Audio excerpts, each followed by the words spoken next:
বিশ্বংলাপে আপনাদের সবাইকে স্বাগত জানাচ্ছি। আমি আফসারউদ্দিন। আমরা করোনার এই ক্রান্তিকালীন সময়ে আমাদের বিশ্বংলাপের প্রতিদিনের কার্যক্রম, প্রতিদিনের অনুষ্ঠান আমরা চালিয়ে যাচ্ছি মূলত সামাজিক দূরত্ব বজায় রাখার জন্য এবং এই প্রাসঙ্গিক সময়ে সচেতন থাকার কারণেই মূলত আমরা এই অনুষ্ঠানটি এখন অনলাইনে পরিচালনা করছি। আমাদের সাথে তিনজন অতিথি আজকে যুক্ত হবেন। মূলত করোনায় নারী উদ্যোক্তাদের ক্ষতি নিয়ে তারা আলোচনা করবেন। আমাদের সাথে আলোচনার জন্য স্কাইপে সংযুক্ত হচ্ছেন নাসরিন ফাতেমা আউয়াল, প্রতিষ্ঠাতা সভাপতি women entrepreneurs association of Bangladesh. সেই সাথে থাকবেন মৌসুমী ইসলাম, তিনি একজন নারী উদ্যোক্তা এবং গ্রাসরুট ওমেন এন্টারপ্রেনার্স অব বাংলাদেশের এবং পাশাপাশি আমাদের সাথে স্কাইপে না হলেও ফোনে অন্ততপক্ষে যুক্ত থাকবেন কান্তারা খান, তিনি সামিট গ্রুপের পরিচালক। আর তারা তিনজনই আমাদের সাথে এই মুহূর্তে যুক্ত আছেন। আপনাদের তিনজনকেই আমাদের বিশ্বংলাপে স্বাগত জানাচ্ছি। আমরা মূল আলোচনা যাওয়ার আগে আমাদের প্রতিদিনের প্রতিবেদনের দুটি প্রতিবেদন দেখে আসব ব্যবসা বাণিজ্য সংক্রান্ত। করোনার দুর্যোগে চট্টগ্রাম বন্দরে পড়ে আছে 12 কন্টেইনার ভোগ্যপণ্য। নির্দিষ্ট সময়ে আমদানিকারকরা পণ্য ছাড় না করা এসব পণ্য এখন নিলামে তোলার প্রক্রিয়া শুরু করেছে বন্দর কর্তৃপক্ষ। তবে পণ্য খালাসের ধীরগতির কারণ হিসেবে লকডাউনে পরিবহন ও শ্রমিক সংকটকেই দুষছেন আমদানিকারকরা। বন্দরে কন্টেইনার জট নিরসনে 30 দিনের বেশি পার হওয়া কন্টেইনার নিলামে তোলার কোনো বিকল্প নেই বলে মনে করেন ব্যবসায়ী নেতারা। নয়নবর জয়ের তথ্য চিত্রে আমাদের হাতে একটি প্রতিবেদন আছে, এটি দেখে নিব। করোনা ভাইরাসের এই দুঃসময়ে যখন ভোগ্য পণ্যের দর ঊর্ধ্বগতি, তখন প্রায় 1 মাস ধরে 12টি কন্টেইনারে আদা, পেঁয়াজ ও রসুনের মতো নিত্য পণ্য পড়ে আছে চট্টগ্রাম বন্দরের ইয়ার্ডে। নির্দিষ্ট সময়ে আমদানিকারকরা পণ্য ছাড় না করায় এসব এখন নিলামে তোলার প্রক্রিয়া শুরু করেছে কাস্টমস কর্তৃপক্ষ। তবে বন্দরে এই ধরনের আরও বহু কন্টেইনার দিনের পর দিন পড়ে আছে। পর্যায়ক্রমে সেসবও নিলামে তোলা হবে বলে জানালেন বন্দর কর্তৃপক্ষ। কিছু কন্টেইনার যেগুলো 1 মাস 2 মাস যাবত পড়ে আছে, সেগুলা সেরকম 12টা কন্টেইনার দ্রুত অকশন করার জন্য আমরা কাস্টমসকে চিঠি দিয়েছি। এগুলা যেহেতু পচনশীল দ্রব্য, এগুলা দ্রুততম সময়ের মধ্যে অকশন না করলে এগুলোর গুণগত মানও নষ্ট হয়ে যাবে। আমদানিকারকরা বলছেন, লকডাউনে পরিবহন ও শ্রমিক সংকটের কারণে পণ্য খালাস হচ্ছে ধীর গতিতে। তবে ব্যবসার মন্দাভাবের সময় এসব পণ্য নিলামে না নিয়ে আরও সময় বাড়িয়ে দেওয়ার আহ্বানও জানিয়েছেন তারা। কর্তৃপক্ষ যদি একটু সময়টা বাড়াই দেয়, যদি আস্তে আস্তে বাড়াই দেয়, তাহলে এটা আস্তে আস্তে সব পণ্য খালাস হয়ে যাবে। বন্দরে কন্টেইনার জট নিরসনে নিলামের কোনো বিকল্প নেই বলে মনে করেন ব্যবসায়ী নেতারা। চট্টগ্রাম বন্দরকে পণ্যের একটা গোডাউন হিসেবে ইউজ করা হোক। যেহেতু চট্টগ্রাম বন্দরের আকার এবং যে ধারণ ক্ষমতা এটা সীমিত, সেই জন্য আমরা সবাইকে সহযোগিতা করতে হবে। যেহেতু পণ্যের জটটাকে, কন্টেইনার জটটার থেকে আমাদের চট্টগ্রাম বন্দরকে মুক্ত রাখতে হবে। নানা উদ্যোগের পরও বন্দরে এখনও কন্টেইনার রয়েছে 47,403টি। এর মধ্যে নিলামযোগ্য কন্টেইনার আছে 7,182টি। Desk report, news 24। করোনা দুর্যোগে পরিবহন শ্রমিকদের পাশে নেই মালিক শ্রমিকদের কোনো সংগঠনই। পরিবহন শ্রমিক নেতা শাহজাহান খান বলছেন, শ্রমিকদের সহায়তার জন্য কল্যাণ তহবিলে পর্যাপ্ত অর্থ নেই। এ কারণে শ্রমিক সংগঠনগুলো তাকিয়ে আছে সরকার ঘোষিত অনুদানের দিকে। শাহালি জয়ের রিপোর্ট। পরিবহনের চাকার সঙ্গে যেন থমকে আছে পরিবহন শ্রমিকের জীবন। করোনার কারণে খেয়ে না খেয়ে দিন কাটছে এই খাতে জড়িত 70 লাখ শ্রমিকের। ফলে প্রশ্ন, দুর্যোগের এই সময়ে কি করছে মালিক বা শ্রমিক সংগঠনগুলো? আমাদের মালিক সমিতির পক্ষ থেকে বলা আছে যে নিজ নিজ শ্রমিকদের, যাদের যতগুলো গাড়ি থাক, একটাই থাক বা 250 থাক বা 1200 থাক, যাদের একটি গাড়ি আছে সেও তার ড্রাইভারদের চালাবে এবং 1800 মালিক যারা আছে তাদেরকেও চালাতে হবে। কিন্তু পরিবহন শ্রমিকরা বলছেন বাস্তবতা ভিন্ন। করোনা দুর্যোগে খুঁজে পাওয়া যাচ্ছে না কাউকে। ক্ষুধার যন্ত্রণা আমার শ্রমিক ছটফট করছে। তারা ফোনেই বন্ধ করে রাখছে আপাতত। এইগুলোর ফোন দিলেও তারা ফোনে পাওয়া যাচ্ছে না। শ্রমিক নেতা শাহজাহান খান বলছেন, শ্রমিকদের জন্য কোনো কল্যাণ তহবিলই নেই পরিবহন শ্রমিক ফেডারেশনের। আর শ্রমিক ইউনিয়নগুলোর কল্যাণ তহবিলেও নেই পর্যাপ্ত অর্থ। ফেডারেশন তো আমাদের কোনো কল্যাণ তহবিল নেই। বিভিন্ন শ্রমিক ইউনিয়নগুলো তারা কল্যাণ তহবিল সংগ্রহ করে এবং এই কল্যাণ তহবিল এরকম করোনা আসবে এই চিন্তা করে কেউ কল্যাণ তহবিল সংগ্রহ করে না। পরিবহন থেকে আদায় করা চাঁদা অফিস খরচেই শেষ হয়ে যায় বলে জানান এই নেতা। কত টাকা আসে এবং তাতে আমাদের যে ফেডারেশনের খরচ, আমার ফেডারেশনের 8 জন আমার কর্মচারী, তার অফিস ভাড়া, তার বিভিন্ন এগুলোর পিছনে যে টাকা খরচ হয় সেটা কোত্থেকে আসে? শ্রমিকদের জন্য বরাদ্দ সরকারি অর্থ সংগ্রহে তাদের তালিকা জেলা প্রশাসকের কাছে পাঠানোর মধ্যেই নিজের দায়িত্ব সীমাবদ্ধ রাখছে শ্রমিক ইউনিয়নগুলো। আমাদের প্রধানমন্ত্রী এদের সকলকে জেলা প্রশাসকের কাছে তালিকা দাখিল করার জন্য বলেছিল এবং এই সব ইউনিয়ন যার যার তালিকা সে জমা দিয়েছে। হিসেব অনুযায়ী দেশে 8 লাখেরও বেশি বাণিজ্যিক যানবাহন চলাচল করে। প্রত্যেকটি গাড়ি থেকে প্রতিদিন 70 টাকা চাঁদা সংগ্রহ করে মালিক সমিতি, যার থেকে 30 টাকা দেয়া হয় শ্রমিক সংগঠনগুলোকে। বছর শেষে এই হিসাব দাঁড়ায় 2000 কোটি টাকারও উপরে। শাহ আলী জয়, নিউজ 24, ঢাকা। আমরা দুটি প্রতিবেদন দেখে নিলাম। আমরা আলোচনায় ফিরবো। আমাদের সাথে তিনজন অতিথি এই মুহূর্তে যুক্ত আছেন। আমরা প্রথমে একটু মৌসুমী ইসলাম, আপনার কাছে একটু যাব। মূলত আমরা এই লকডাউনের সময়টায় দেখতে পাচ্ছি ছোট বড় মাঝারি যে কোনো ব্যবসায়ীরাই কিন্তু এখন একদম হিমশিম খাচ্ছেন তাদের ব্যবসা পরিচালনায়, কারণ সব প্রতিষ্ঠানে কিন্তু প্রায় বন্ধ এবং সব মিলিয়ে মানুষ বাইরে বেরোতে পারছেন না, বাইরের মার্কেটও বন্ধ। তো মূলত এই মুহূর্তে ক্ষুদ্র এবং মাঝারি ব্যবসায়ী যারা আছেন, উদ্যোক্তা যারা আছেন, তাদের জন্য আসলে এখন আর চ্যালেঞ্জটা আরও বেশি। সেই চ্যালেঞ্জটা সম্পর্কে যদি প্রথমে বলতেন মৌসুমী ইসলাম। ধন্যবাদ আপনাকে। আসলে নারী উদ্যোক্তারা আপনাদের নারী উদ্যোক্তাদের সমস্যা এই মুহূর্তে কেমন আছে, তো সারা বিশ্বে যে কোভিড পড়েছে এবং বাংলাদেশেও তার বাইরে নেই, প্রভাবে প্রভাবিত হবে এবং আমাদের এই নারী উদ্যোক্তাদের ব্যাপারে এই আসলে কোনো কথা থেকে কোনো কথাই আসলে আমরা করতে পারি।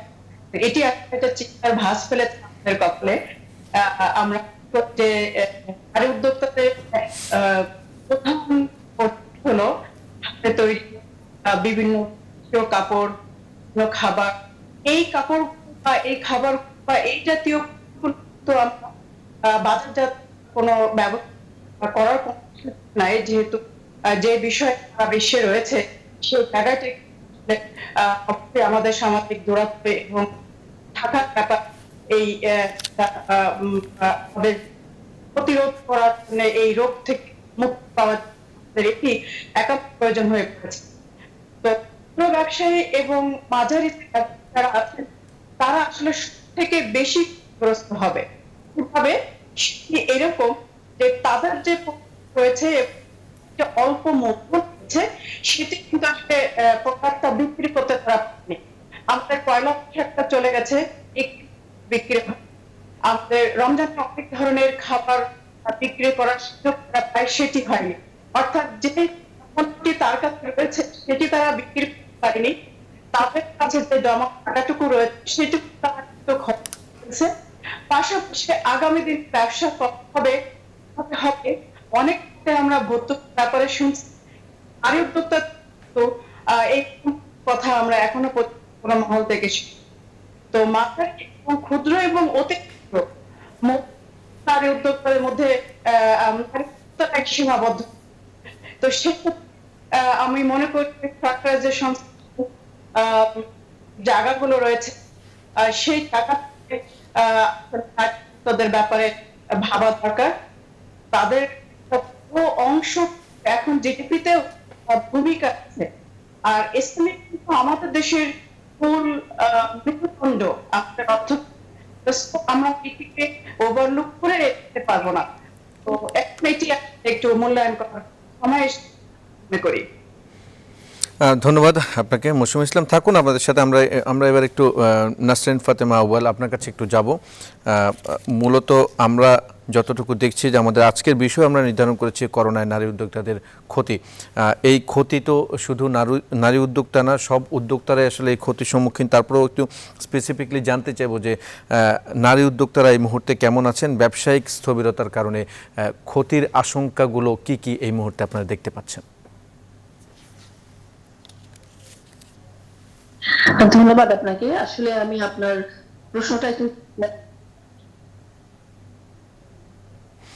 আমাদের প্রশ্নটা ছিল হচ্ছে নারী উদ্যোক্তারা এই মুহূর্তে এই করোনার ক্রান্তিকালীন সময়ে নারী উদ্যোক্তারা আসলে কেমন আছেন, এবং মূলত ব্যবসায়িক এই স্থবিরতার সময়ে আপনারা কি ধরনের আশঙ্কাগুলো করছেন যে ব্যবসার ক্ষতির জন্য যেটা সামনে আসতে পারে? আচ্ছা, ধন্যবাদ আপনাকে। আসলে এখন একটা যেটা হলো যে সারা বছর কিন্তু নারীরা পণ্য নিয়ে এই বৈশাখের এই মাসটা আমরা বৈশাখ পালাম, এবং সামনে ঈদ আছে দুটো, নারীরা এই প্রোডাক্ট গুলো তারা তৈরি করছে, কিন্তু প্রোডাক্ট গুলি কি হয়ে ঘরের এক কোনায় প্রোডাক্ট গুলি। তো এখন আপনার নাই, অথচ তাদের চলে গেছে। তা এই বছরে যে তারা দিয়ে যে তারা তৈরি করলো, প্রোডাক্টটা কোথায় যাবে, কোথায় বিক্রি হবে বোঝা যাচ্ছে না। এই করোনা ভয়াবহ এটা এসব এবং তারা কিংবা বিক্রি পেলেও তারা কোথায় বিক্রি করবে, তাদের একটা বিরাট সমস্যা। এবং আরো সমস্যা আছে, ব্যাংক ঋণ কিন্তু অনেকেই নিন। এখন এই লোন গুলো কিভাবে সময় মতো পরীক্ষা, তো সেটা আমি বলবো। আর আমাদের একটা যেখানে নাকি আছে এসএমই খাত অন্তর্ভুক্ত করে, তো আমি আশা এসএমই খাতে ওনার রাইট টাকায় আসল এসএমই পায়। তার সাথে আপনার আরেকটা জিনিস, যদি সব আমার ব্যাংকে আমাদের যদি আপনার গ্রেস আমার যদি 9 মাস থেকে একদম গ্রেস পিরিয়ড না কিন্তু আপনার এই নারীরা উঠে আসতে যদি হেল্প না করি, এখন সাহায্য যদি নারা না পায়, এটা কিন্তু একটা বিরাট, অনেক নারী উদ্যোক্তা আমাদের আছে, জানিও না অ্যাকচুয়ালি কত, আমাদের কাছে কিন্তু সেই ডাটাটা নেই। এখানে আমি বলবো যে নারীদেরকে যদি না দেওয়া হয় ব্যাংকে এবং ওনাদের বিক্রি, তাহলে তো নারীও হয়ে যাবে না, তাতে কিন্তু কিছুই করতে পারে। তো আমার মনে হয় যে সামনে আমার কিভাবে এদেরকে সাহায্য করা যায়, গাড়ি চলাচল করে, সে তো অনেক রাস্তা খালি, তো নারী উদ্যোক্তা ঈদের আগে সেই রাস্তা খালি করে দেয়, তারা বসে, তাতে তাদের উপকার হবে। আমরা করতে পারি করোনা ভাইরাস যেটা নিয়ম, যদি আমরা তাহলে এই অ্যাটলিস্ট কিছু প্রোডাক্ট হবে, বিক্রি কিছু পুঁজি হবে। আর আরেকটা জিনিস রাখবেন, আমাদের দেশে কিন্তু কিছু যখন বাসায়ও কিন্তু খুশি ফ্যামিলি, কিন্তু এখন কিন্তু ফ্যামিলি থেকেও তাদের প্রেশার আসছে যে এতগুলো টাকা কেন, এখন এগুলো কি ব্যাংকও সাহায্য দেয়। তো আসলে নারীরা সমস্যা আছে। নাসরিন আপা, আপনি আমাদের সাথে সংযুক্ত থাকুন। আমরা এবার একটু কান্তারা আপার কাছে একটু ঘুরে আসবো। কান্তারা আপা হচ্ছেন সামিট গ্রুপের পরিচালক, তিনি আমাদের সাথে যুক্ত আছেন, ফোনে যুক্ত আছেন। আপনার কাছে একটু জানতে চাইবো, মূলত ব্যবসায়িক স্থবিরতায় উদ্যোক্তাদের সামনের পথ চলাকে কোনোভাবে বাধাগ্রস্ত করবে কিনা, সেই বাধাগুলো কি কি আশঙ্কা করছেন এই মুহূর্তে? ধন্যবাদ ভাইয়া। প্রথমেই নিউজ 24 দর্শকদেরকে আমার শুভেচ্ছা এবং মাহে রমজানের শুভেচ্ছা জানাচ্ছি সকলকে। আমরা এই মুহূর্তে একটা ক্রান্তিকালের মধ্যে দিয়ে পার হচ্ছি। প্রত্যেকের জায়গা থেকে কিছুটা আটকে আছি, লকডাউনে আছি, হোম কোয়ারেন্টাইনে আছি। সেখান থেকে নারীরা যারা কাজ করেন তারা তো অবশ্যই অনেকটাই বাধাগ্রস্ত হচ্ছে, তাদের ডেইলি যে কাজগুলো তারা করতেন সেগুলো থেকে। অনেকেই অনলাইনে বিভিন্ন ধরনের ব্যবসা পরিচালনা করতেন, সেটা এই মুহূর্তে করা সম্ভব হচ্ছে না। তবে যেটা আশার বিষয় হচ্ছে যে আমরা দেখছি যে কিছু হোম ডেলিভারি সার্ভিস গুলো আবার আস্তে আস্তে কাজ করা শুরু করছে, স্পেশালি রমজান উপলক্ষে যারা বিভিন্ন ধরনের খাবার তৈরি করেন তাদেরকে আমরা দেখছি আবার একটু একটু করে তাদের যে হোম ডেলিভারির বিজনেস গুলো সেগুলোতে ফিরে আসছেন। যেহেতু মেইন দোকানপাটগুলো বা রাস্তার উপরে দোকানপাটগুলো বন্ধ, তাই অনেকেই এই ধরনের ব্যবসাগুলোর দিকে বা এই ধরনের মানে সার্ভিসগুলোর দিকে আবার উৎসাহিত হচ্ছেন। আশার বিষয় হচ্ছে আমরা দেখেছি যে অনেক মহিলা ডাক্তাররা আজকাল বাসা থেকে কনসালটেশন দিচ্ছেন তাদের পেশেন্টদের বা যারা ইচ্ছুক। এই জিনিসগুলো যেমন আশাব্যঞ্জক এবং আশার আলো জাগ্রত করছে, সেখানে অন্যদিকে যারা এখনো ব্যবসায় পুরোপুরি আসতে পারছেন না বা সত্যি কথা বলতে আমি যাদেরকে নিয়ে চিন্তিত, কারণ আমি জানি অনেক নারী উদ্যোক্তারা বিভিন্ন ধরনের কাপড় বা ঈদ উপলক্ষে বিভিন্ন সার্ভিস প্রোভাইড করে থাকেন, ওইটা এইবার একটু সমস্যার সম্মুখীন হতে পারে। কারণ যেহেতু মানুষজন ব্যবসা বাণিজ্য বা চাকরি করছেন না, বেতন ঠিক করে আসছেন না এবং ভবিষ্যতে একটা অনিশ্চয়তার মধ্যে অনেকেই আছেন, তার হয়তো এই সার্ভিসগুলো এখন ব্যবহার করবে না, তো সেটা একটা টেনশনের ব্যাপার।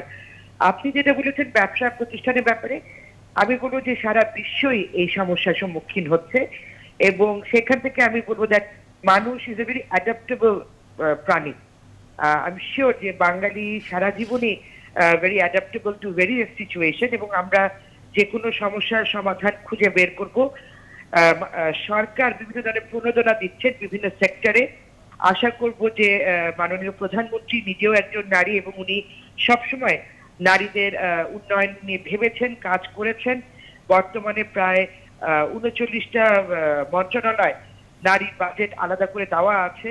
তো সেগুলোর এখনই একটা উপযুক্ত সময় দেখার জন্য যে এগুলোকে কিভাবে ব্যবহার করা যায়, যেন আমাদের ক্ষুদ্র মধ্যম নারী উদ্যোক্তা যারা বিভিন্নভাবে, সত্যি কথা বলতে ন্যাশনাল ইকোনমিতেও একটা বিরাট প্রভাব বিস্তার করে। কারণ আমি এই জায়গাটা একটু ক্লিয়ারলি বলতে চাই যে যারাই এই নারী উদ্যোক্তা তারা কিন্তু শুধুমাত্র যে নিজের উন্নয়নের কথা ভাবেন তা কিন্তু না।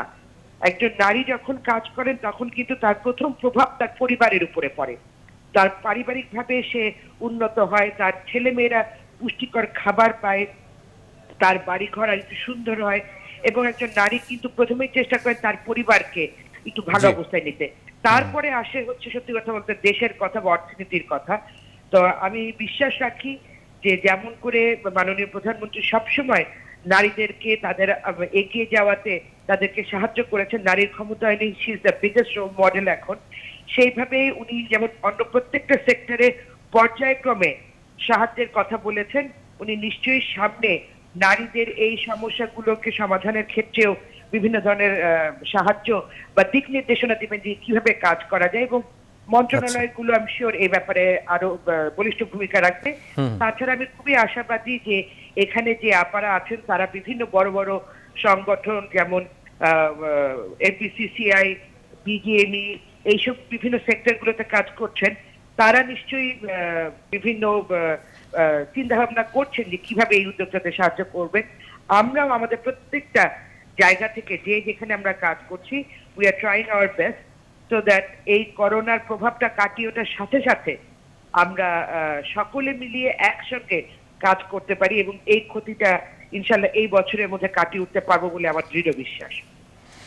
আপনার ধন্যবাদ আপনাকে।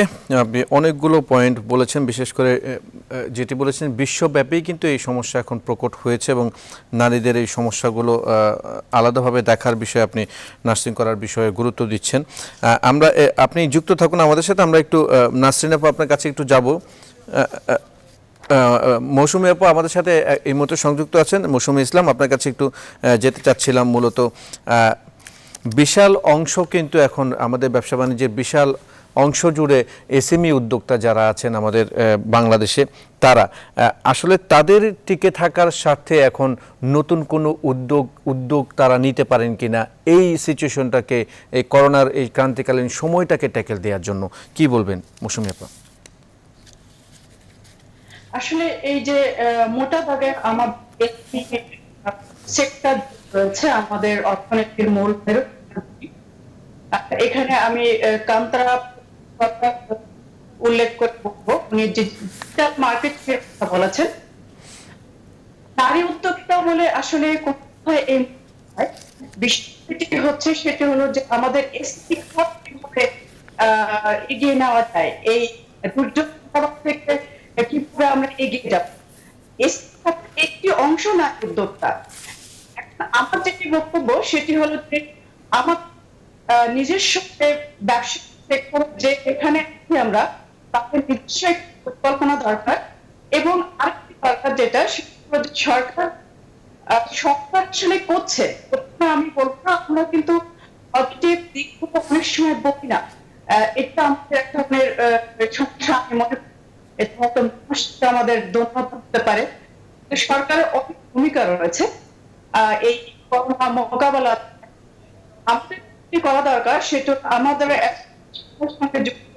আমরা যারা নিজেরা উদ্যোক্তা, যারা বিভিন্ন কাজ করছি এই নিজের জন্য দেশের জন্য অন্যদের জন্য, সেই জায়গা দরকার সে নিজস্ব সেক্টরের নিজস্ব প্ল্যানিং আছে। আমি করি সে কাজটা আমি সব থেকে ভালো করি।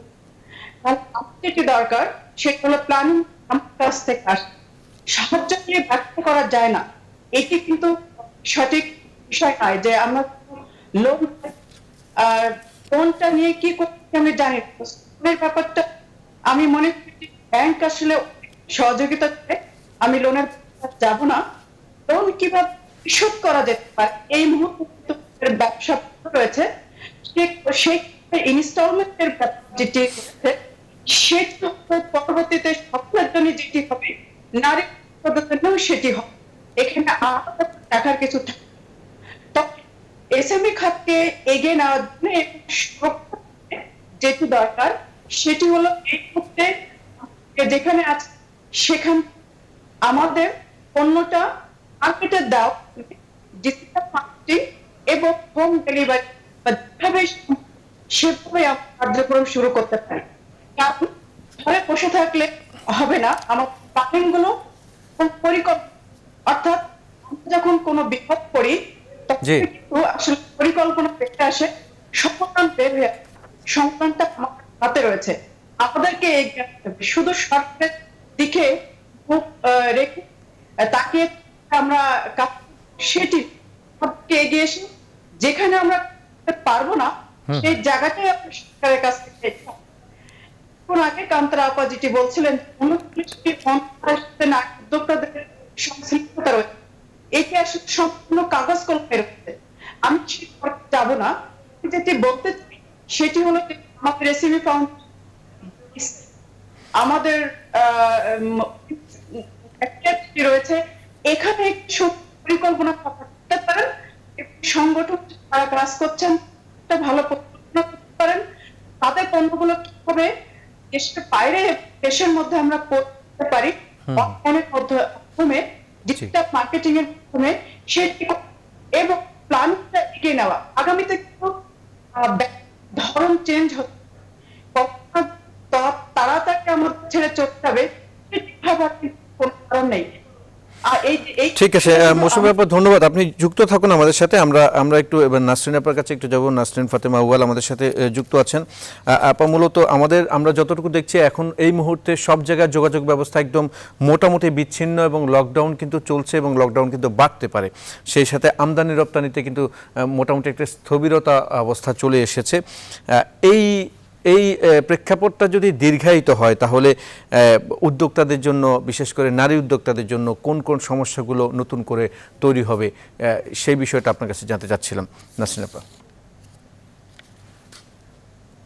ধন্যবাদ। আচ্ছা, আমি কিন্তু আপনাদেরকে দেখতে পাচ্ছি না, আপনারা আপনাকে আমরা দেখতে পাচ্ছি, আপনি বলতে থাকুন। আচ্ছা, ঠিক আছে। জি, সেটা হচ্ছিল, আপনি দেখুন যে আমরা শুনতে পাচ্ছি, তো বিরাট একটা সমস্যা অলরেডি শুরু হয়েছে এবং তাদের প্রোডাক্ট একটা সেল করা, তারপরে আপনার তৈরিও আরেকটা সমস্যা, এবং তার সাথে আপনি যে লোনটা ব্যাংক থেকে যে লোনটা আসে যা তারা হয়ে যাবে, তারা করবে ব্যাংকের রিশিডিউল, যারা যারা লোন তাদের করে ঠিক করতে হবে। এবং যারা এখনো নেয়নি কিন্তু নিতে হবে, অনেকটাই এখন হবে নেওয়ার জন্য। তো সেখানটা তাদেরকে জামানতবিহীন অবশ্যই হবে একটা বড় step, এবং তার সাথে আপনার গ্রেস পিরিয়ড দিতে হবে বছর, তাহলে কিন্তু এই উদ্যোগ উঠে আসতে পারবে সহজে। এবং আমি মনে করি এখন যারা নাকি বড় বড় আছে তারা কিন্তু অনেক প্রোডাক্ট অনেক কেনে গিফট, তো সেখানে যদি এই নারী উদ্যোগ ভাবে ইনভলভ করা যায়, ইনভলভ করলে তাদের গভর্নমেন্ট থেকে তারা একটা কিছু পাবে, সেরকম যদি একটা তাহলে মহিলাদের প্রোডাক্ট গুলো হয়তো তারা করবেন, হয়তো না, আমার তাহলে এই ঠিক আছে নাসরিন আপা, আপনি আমাদের সাথে যুক্ত থাকুন। আমরা এই মুহূর্তে অনুষ্ঠানের এই পর্যায়ে একটি বিরতি নিব। নাসরিন ফাতেমা আউয়াল, মৌসুমী ইসলাম এবং কান্তারা খান, আপনারা তিনজন আমাদের সাথে যুক্ত আছেন, থাকুন আমাদের সাথে যুক্ত। আমরা ছোট্ট একটি বিরতিতে যাব, বিরতি থেকে ফিরে এসে আরও অনেকগুলো বিষয় আছে আলোচনার, সেগুলো আলোচনা করবো। দর্শক, বিশ্বনাথ এই মুহূর্তে নিচ্ছি ছোট্ট একটি বিরতি, আমাদের সাথে থাকুন।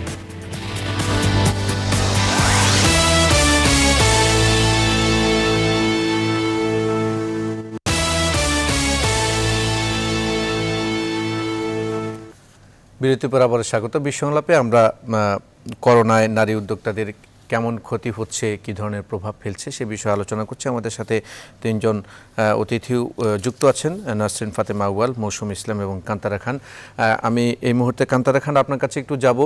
কান্তারা আপা ফোনে যুক্ত আছেন। মূলত আপনি প্রণোদনার বিষয়ে বলছিলেন এবং নারী উদ্যোক্তাদের বিষয়ে আলাদাভাবে নার্সিংয়ের কথা আপনি উল্লেখ করেছেন এর আগে।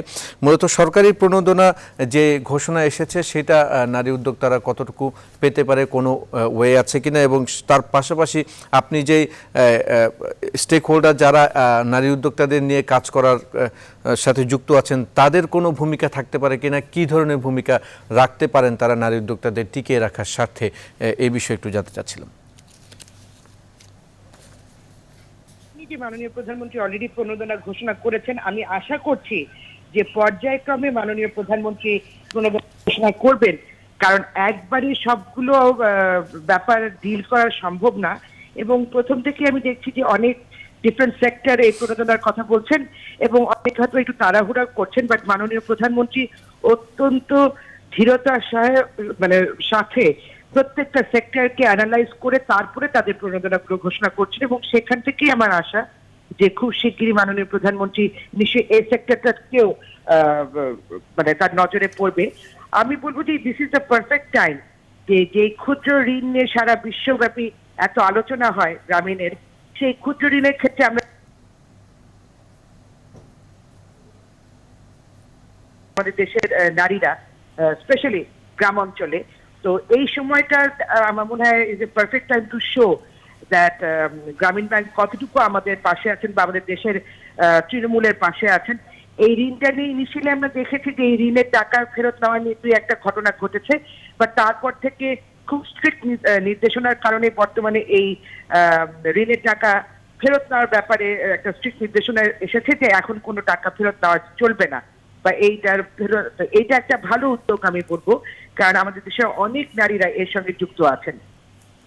আরেকটা বিষয় আমি যেটা বলতে চাই সেটা হচ্ছে আমার আগের দুজন বক্তা আপারাও বলেছেন এই ব্যাপারে, যে ব্যাংকগুলোকে যদি একটা নির্দেশনা দেওয়া হয়, যে আমরা জানি যে সবসময় নারী উদ্যোক্তারা ফাইন্যান্সের ক্ষেত্রে ব্যাংকের কাছে গেলে অনেক ধরনের প্রশ্নের সম্মুখীন হয়, জামানতের ব্যাপারে সম্মুখীন হয়।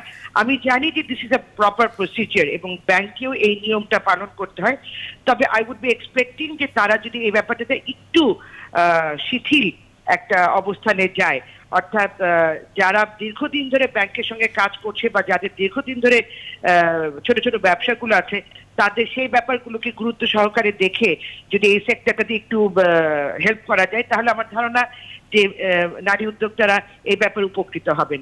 আমি জানি যে আমাদের 64টা ডিস্ট্রিক্টে নারী সংগঠনগুলো এখন আছে এবং খুব স্ট্রংলি ওমেন ফেডারেশন গুলো কাজ করছে। তো সেই ফেডারেশন যারা আছেন এবং তারা সবাই বড় বড় ব্যবসার সঙ্গে জড়িত, তো তারা আই এম শিওর তাদের এই ব্যবসায় বিভিন্ন সময় প্রতিকূলতার সম্মুখীন হয়েছেন এবং সেগুলোকে পার করে আজকে এত ভালো অবস্থানে এসেছেন। So they would be the best person to know যে এই মুহূর্তে যে সমস্যাগুলো সম্মুখীন আমাদের ক্ষুদ্র মিড লেভেল নারী উদ্যোক্তারা ফেস করছেন সেগুলোকে সমাধান করার উপায় কি।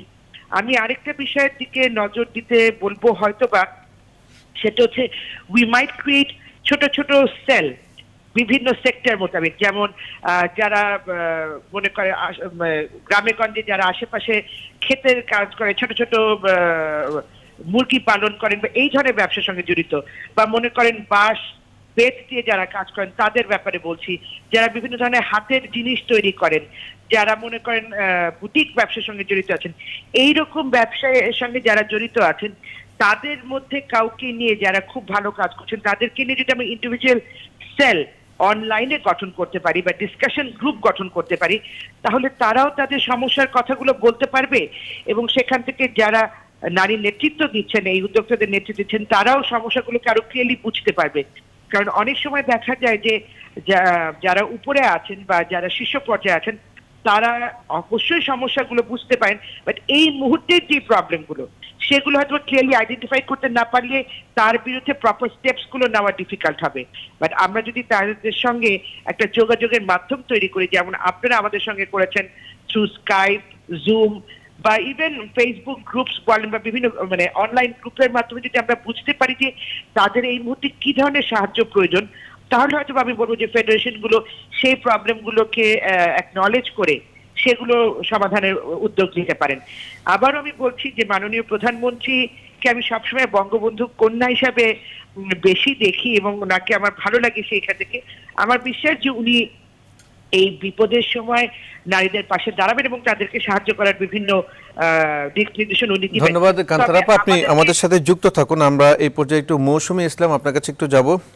মূলত প্রত্যন্তের যারা উদ্যোক্তা আছেন তারা তো বরাবরই অভিযোগ করে থাকেন যে মূলত তারা অনেক ধরনের সুযোগ সুবিধা থেকে বঞ্চিত, ইচ্ছা করলেই তারা বিক্রয় এবং বিপণনে ভালো কোনো উদ্যোগ রাখতে পারেন না।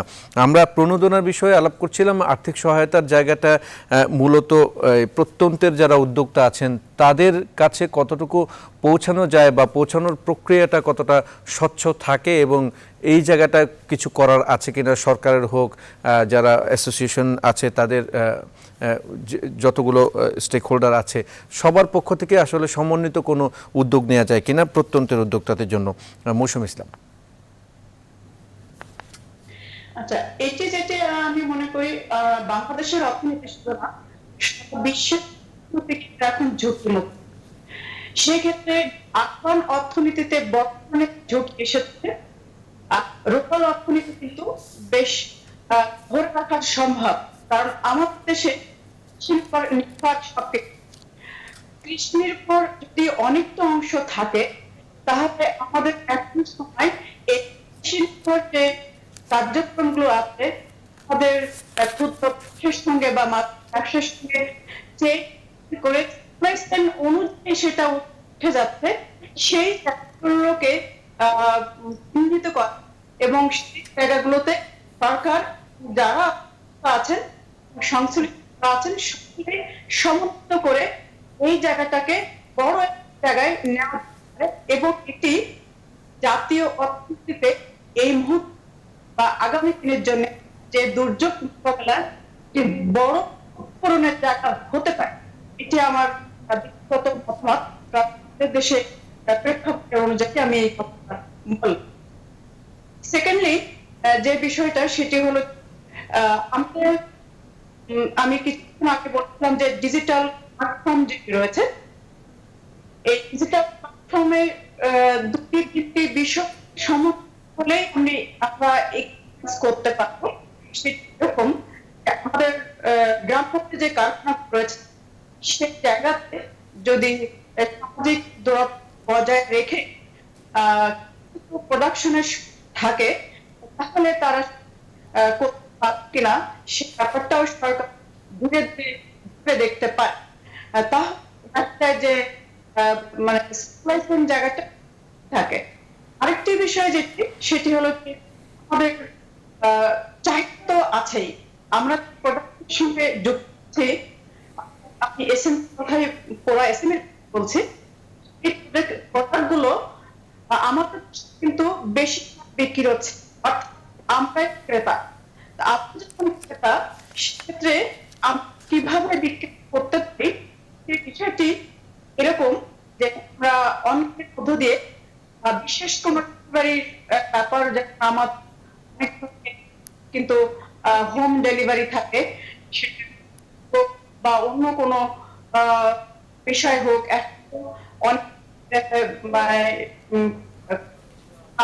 কাপড় কিনছেন অনলাইনে, খাবার, অনেক কিছু আমরা একটা সমন্বিত করা যায়। কিন্তু এই সমন্বিত করার জন্য সরকার সরকারের পক্ষ থেকে তারা ওনারা এবং ব্যবসায়ী উদ্যোক্তারা যারা আছেন তাদের ভূমিকাটা সব থেকে বেশি। আর ব্যাংকিং ক্ষেত্রে সমন্বয় হতে পারে, সেটি এই মুহূর্তে যারা ক্ষতি হচ্ছে আমরা ব্যবসায়ীরা, তাদের এই মাসে আগামী মাসে আরো 2 ইনস্টলমেন্ট কিভাবে নিয়ে আসা যায় সেটি ধন্যবাদ মৌসুমী ইসলাম, আপনি থাকুন আমাদের সাথে। আমরা এবার একটু নাসরিন ফাতেমা আউয়াল আপনার কাছে একটু যাব। মূলত আমরা এর মধ্যে আমরা প্রণোদনা নিয়ে আলাপ করছি, আর্থিক সহায়তা নিয়ে আলাপ করছি। এই জায়গাটা আসলে আর কারা যুক্ত হতে পারেন, বিশেষ করে এনজিও সহ আর্থিক প্রতিষ্ঠানগুলো আলাদাভাবে কোনো উদ্যোগ রাখতে পারেন কিনা নারী উদ্যোক্তাদের জন্য, সেটা যদি রাখতে পারেন সেই উদ্যোগগুলো কি হতে পারে, কিভাবে রাখা উচিত?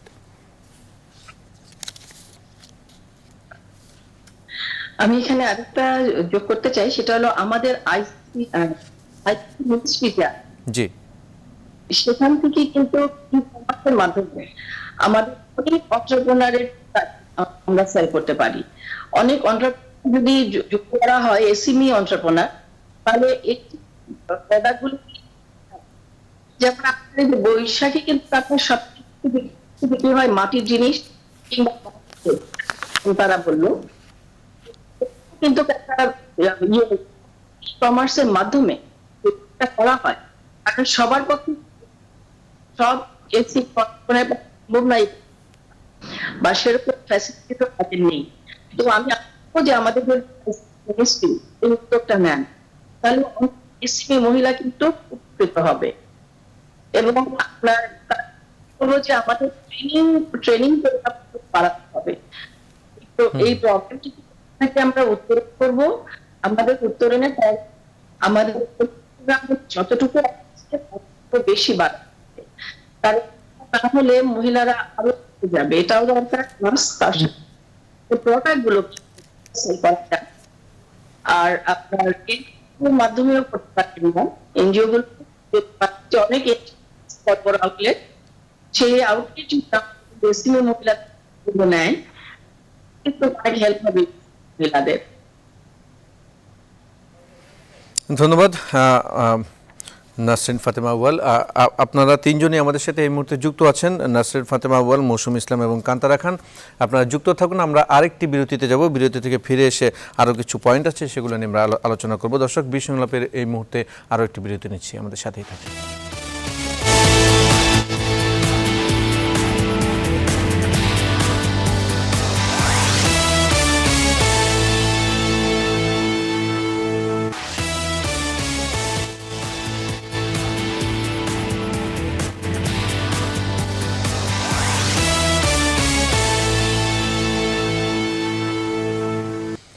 বিরতির পর আবার স্বাগত বিশ্ব সংলাপে। আমরা করোনায় নারী উদ্যোক্তাদের ক্ষতি এই বিষয়ে আলোচনা করছি। আমাদের সাথে তিনজন অতিথি যুক্ত আছেন, নাসরিন ফাতেমা আউয়াল, মৌসুমী ইসলাম এবং কান্তারা খান। আমরা বিরতিতে যাবার আগে প্রণোদনা সহ এই সময়ে করোনার ক্রান্তিকালীন সময়ে নারী উদ্যোক্তাদের জন্য আর্থিক সহায়তা বিষয়ে আলোচনা করছিলাম। এই মুহূর্তে আরেকটি বিষয় এখন খুব গুঞ্জন শোনা যাচ্ছে যে কর্মস্থল যদি খোলা রাখা যায় যে কোনোভাবে, বিশেষ করে যেগুলো জরুরি প্রয়োজন। আমরা এই মুহূর্তে কান্তারা আপা আপনার সাথে একটু যুক্ত হব। আপনি নিশ্চয়ই শুনতে পাচ্ছেন, মূলত কর্মস্থল খোলা রাখার বিষয়ে আপনাদের কোনো নির্দেশনা আছে কিনা? এই মুহূর্তে আপনি কি মনে করছেন যে কর্মস্থল খোলা রাখা দরকার কিনা? সেক্ষেত্রে যদি খোলা রাখা যায়, তাহলে যারা কর্মী আছে তাদের প্রোটেকশনে আপনারা কি কি উদ্যোগ রাখার পক্ষে? ধন্যবাদ। একই ধারে দুই ধরনের কথা বলবো এখন। একদিকে আমি বলবো যে একজন নারী কর্মস্থলে গেলে যদি সেখানে সুরক্ষিত অবস্থায় না থাকে তবে সে যখন ফিরে আসবে তখন তার সন্তান এবং তার পরিবার এফেক্টেড হতে পারে। এই ব্যাপারটা আমাদের সবার মাথায় রাখা উচিত। But if we look at the economic side, তাহলে কর্মস্থল আস্তে আস্তে খুলে দেওয়া প্রয়োজন, কারণ কাজ তো করতে হবে। এবং আমি যে ব্যাপারটা এই সেগমেন্টে গুরুত্ব সহকারে বলতে চাই যে কর্মস্থল খোলা না অবস্থাতেও কিন্তু প্রচুর নারী কর্মী, আপনার স্বাস্থ্যকর্মী বা ডক্টর, নার্স, পুলিশ, এরা কিন্তু কাজ করছে। এবং আমি আপনার মাধ্যমে সকলকে বলতে চাই যে এই দুর্যোগময় সময় এই মানুষগুলো যেভাবে কাজ করছে সেটা অত্যন্ত প্রশংসনীয় এবং তাদেরকে অবশ্যই ধন্যবাদ জানানো দরকার। এবং এই মানুষগুলোর জন্য কিন্তু মাননীয় প্রধানমন্ত্রী অলরেডি বিভিন্ন ধরনের ইনসেন্টিভ এবং প্রণোদনার কথা বলেছেন যারা এই মুহূর্তে দায়িত্বরত আছেন। আগামী যে কথাটা বলবো বা যে কথাটা আমরা আশা করছি আগামী 5-6 তারিখের পর থেকে হয়তো বা ধীর গতিতে কিছু কিছু প্রতিষ্ঠানকে খুলে দেওয়া হবে, সেটাও কিন্তু আমার মনে হয় যারা ঘরে আছেন তাদের কথা চিন্তা করে এই ডিসিশনটা নেওয়া হচ্ছে। কারণ যারা কাজ করেন এই কাজের বিনিময়ে একটা স্যালারি তারা পান, তাছাড়া তাদের একটা অত্যন্ত বলিষ্ঠ ভূমিকা আছে সেই সব অর্গানাইজেশনগুলোতে। তো আস্তে আস্তে ব্যাংকে যেখানে প্রচুর পরিমাণে মেয়েরা কাজ করে, বিভিন্ন পার্লারে আমাদের তৃণমূলের যে মেয়েরা কাজ করে, এবং আমি বলবো যে এই সেক্টরটাতে প্রচুর নৃগোষ্ঠীর মেয়েরাও কাজ করেন। তো তাদের পরিবারের কথা আমাদের চিন্তা করতে হবে, কারণ সত্যি কথা বলতে একজন নারীর আয়ে তার পরিবারটাও চলে। তো সেই দিক থেকে চিন্তা করেই হয়তো এই কর্মস্থলগুলোকে খুলে দেওয়ার ব্যবস্থা করা হচ্ছে বা চিন্তা করা হচ্ছে। তবে আমাদের অবশ্যই এদের প্রপারলি প্রোটেক্ট করার যে ব্যাপারটা সেটা চিন্তা করতে হবে। কারণ একটা বুঝতে হবে যে একটা মানুষ এবং এই ভাইরাসটা সবচেয়ে বড় খারাপ দিক হচ্ছে যে এই ভাইরাসটা কোনো জানান দিয়ে কারো প্রতি আক্রমণ করছে না।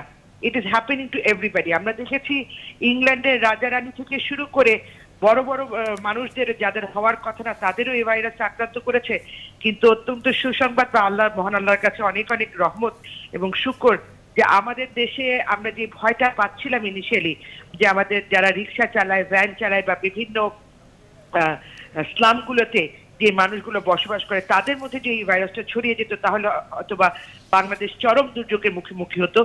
তবে আমি বলবো যে সেটা আমাদের নিজেদের সেলফ নিয়ন্ত্রণ করা বা অ্যান্টিবডির কারণেই বলেন, যেই কারণে বলেন, আল্লাহ তাআলার রহমতের কারণেই বলেন, আমরা ওইভাবে এখনো এই ভাইরাসে আক্রান্ত হইনি। যদিও ডবল ডিজিটের খাতা আমরা অনেক আগেই পার করেছি, তবে সুখের বিষয় এটা যে অনেক লোক কিন্তু সুস্থ হয়ে বাড়ি ফিরছেন, এটাও একটা ব্যাপার আছে।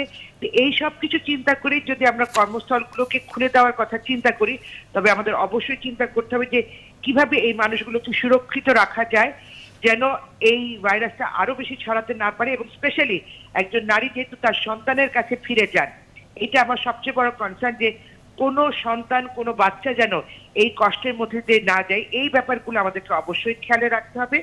এবং আবারও ধন্যবাদ জানতে চাই যারা অলরেডি কাজ করছেন, কারণ নারী কর্মী যারা কাজ করছেন তাদেরকে নিয়ে আলাদা করে কখনো বলা হয় না। বাট আমি লাস্ট কয়েকদিনে দেখেছি যে আসলেও সেই কবিতাটার মতন যা কিছু মহান চিরকল্যাণকর অর্ধেক তার করিয়াছে নারী, অর্ধেক তার নরের মতনই কিন্তু প্রত্যেকটা সেক্টরে পুরুষ ভাইদের সাথে কিন্তু সমান তালে কাঁধে কাঁধ মিলিয়ে ডাক্তার বলেন, পুলিশ বলেন, প্রত্যেকটা সেক্টরে নারী কাজ করে যাচ্ছেন। ইভেন আপনাদের সাংবাদিকতায় আমরা দেখেছি যে আপনারা যেমন কাজ করছেন তেমন নারীরাও প্রত্যেকটা সেক্টরে কাজ করছে। তাই সকলকে অনেক অনেক ধন্যবাদ এবং ধন্যবাদ কান্তারা আপা, আপনি থাকুন যুক্ত আমাদের সাথে। আমরা এবার একটু মৌসুমী আপা আপনার কাছে একটু যাব।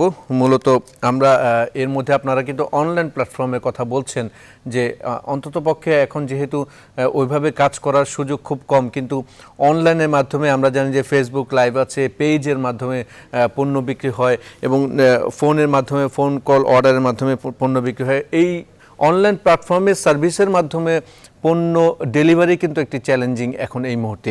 এই ডেলিভারির জায়গাটা আসলে কতটুকু কাজ করার সুযোগ আছে এই মুহূর্তে, সরকারিভাবে হোক বেসরকারিভাবে হোক, কি করণীয় আছে সার্ভিসটাকে টিকে রাখার জন্য? আমি আসলে আমার অভিজ্ঞতাটাই জি, আমি হেলথ সেক্টরের মানুষ, আমি প্রথম মেডিকেল ম্যানুফ্যাকচারার আছি এবং এখানে আমি দেখেছি যে আমার কাজ করতে হয়েছে রেগুলার টাইম থেকে অনেক বেশি, এবং আমার এই জরুরি পরিস্থিতিতে অনেক প্রোডাক্ট আমাকে সরবরাহ করতে হয়েছে জায়গায়।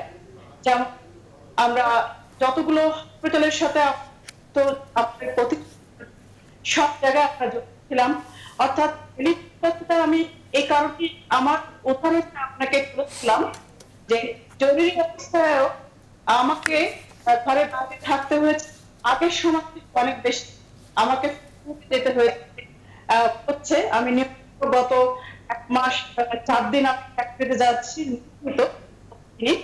এবং হেড অফিসে যাচ্ছি। ইভেন আমি ব্যক্তিগতভাবে বিকেএমপি আমি নিজে টেম্পোরারি কাজে করতাম।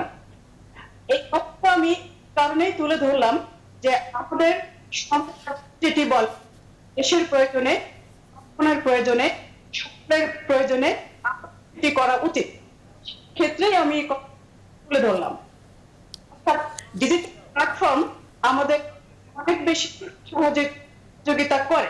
জি, আমাদের ওয়েবসাইট তৈরি করেছে এবং আমাদের হাতের মুঠোয় কিন্তু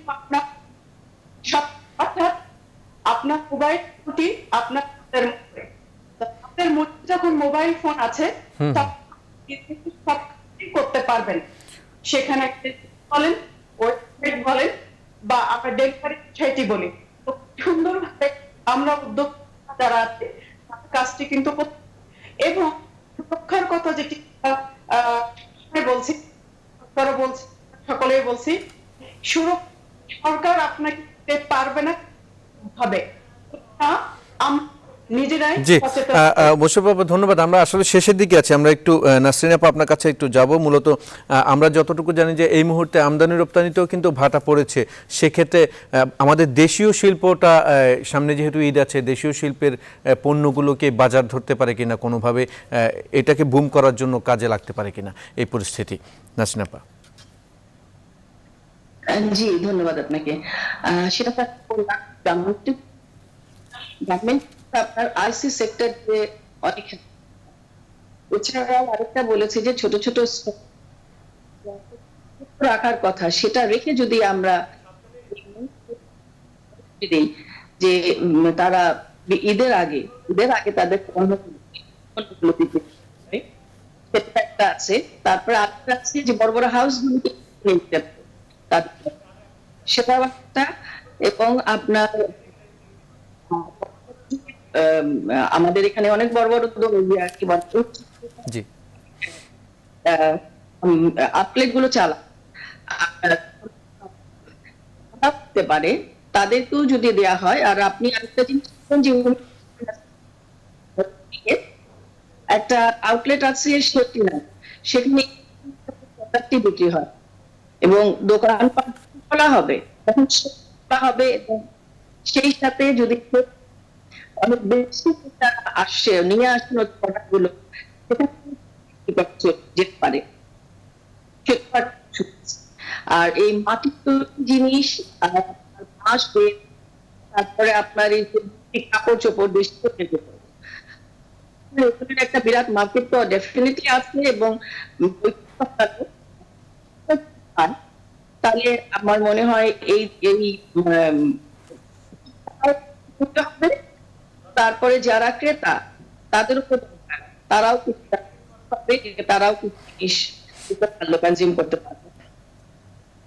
ধন্যবাদ নাসরিন আপা। আমাদের সাথে আপনারা 3 জন যুক্ত হলেন, নাসরিন ফাতেমা আউয়াল, মৌসুমী ইসলাম এবং কান্তারা খান। আপনাদের 3 জনকে অসংখ্য ধন্যবাদ আজকে আমাদের বিশ্ব সংলাপে সময় দেওয়ার জন্য। দর্শক, আজকের বিশ্ব সংলাপ থেকে বিদায় নিচ্ছি। পরবর্তী পর্ব দেখার আমন্ত্রণ জানিয়ে সবাই ভালো থাকবেন, সুস্থ থাকবেন। ধন্যবাদ সবাইকে।